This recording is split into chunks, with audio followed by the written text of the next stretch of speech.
Welcome to the Explainer. Today we are diving into a showdown that, let's be honest, the camera world has been buzzing about for a long time. The legendary Canon R5 against its brand new successor, the R5 Mark II. We're talking about a true legend here, the original R5. I mean, it wasn't just another camera, right? It totally changed the game for mirrorless. But now, its successor is here. So the big question on everyone's mind is it worth the upgrade? Let's dig in. You know, 4 years might not sound like a long time, but in the world of camera tech, that's basically a lifetime. So what does that gap really mean for you, the person behind the lens? That's what we're here to find out. Okay, so before we get into all the nitty-gritty specs, let's just set the stage a little. It's important to understand just how big of a deal the original R5 really was. Think back to July 2020. When the R5 launched, it was like a bomb went off in the camera industry. I mean, it just blew everyone's expectations out of the water. Now, fast forward to today, and the Mark II isn't just trying to be a sequel. It feels like it's trying to write a whole new chapter. Okay, let's get right to the good stuff. The absolute core of this new camera, the one thing that changes almost everything else, is what's going on inside. We're talking about the sensor. So the big buzzword is stacked CMOS sensor. And yeah, I know, that sounds super technical, but stick with me, because the idea is actually pretty simple. Think of it like this. The old sensor was like a single-lane road. The new stacked sensor, it's a massive, multi-lane superhighway for data. And that means everything can move so much faster. So what? Why do we care about a data superhighway? Well, it's all about killing that awful rolling shutter effect. You know what I'm talking about? That weird, wobbly, jello-like distortion you get with fast-moving stuff? With this new sensor, that's pretty much gone. This is a huge deal because it means the silent electronic shutter is finally a tool you can trust for almost any situation. All right, so we've got this incredible new engine inside.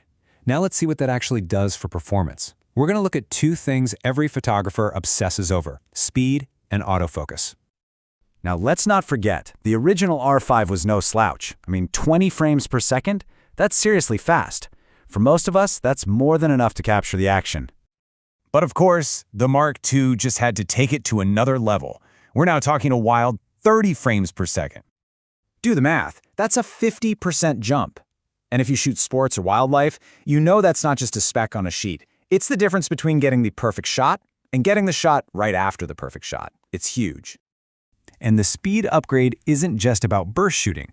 The top shutter speed is now insanely fast.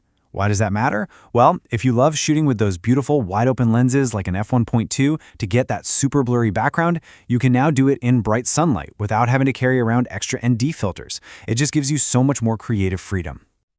Okay, speed is one thing, but what about focus?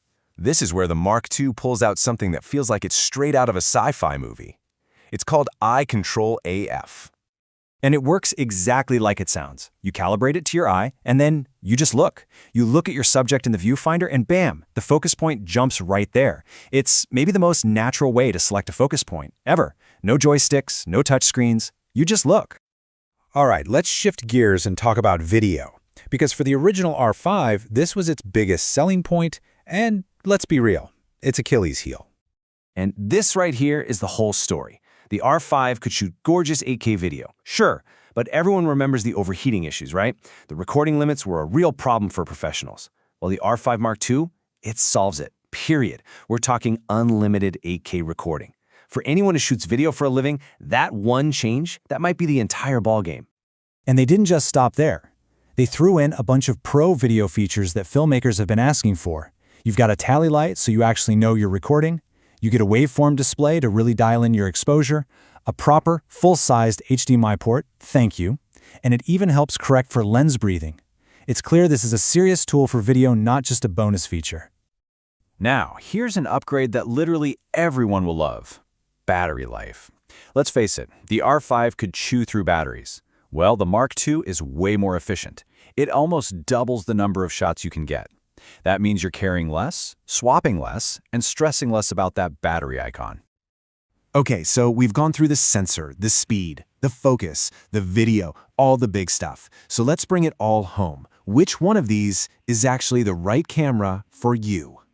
First off, let's be super clear. The original R5 is still an absolutely phenomenal camera. If your world is mostly still photos, portraits, landscapes, studio work, and you don't need insane burst speeds, the R5 gives you that same beautiful image quality for a whole lot less cash. It's a reliable, pro-level beast. But if you're that person who does both photos and video, if you're shooting fast-paced action where every millisecond counts, or if you just want the absolute latest tech like that eye control AF, well then the Mark II is pretty much a no-brainer. The upgrades directly target the pain points of working professionals, and for them, that price tag starts to make a whole lot of sense. You know, at the end of the day, here's the real takeaway. If you put both of these cameras on a tripod and a studio, the final picture is going to look basically the same. The magic of the Mark II isn't in the perfect moments. It's in the messy, chaotic, challenging ones. It's a camera that's built to perform when everything goes wrong.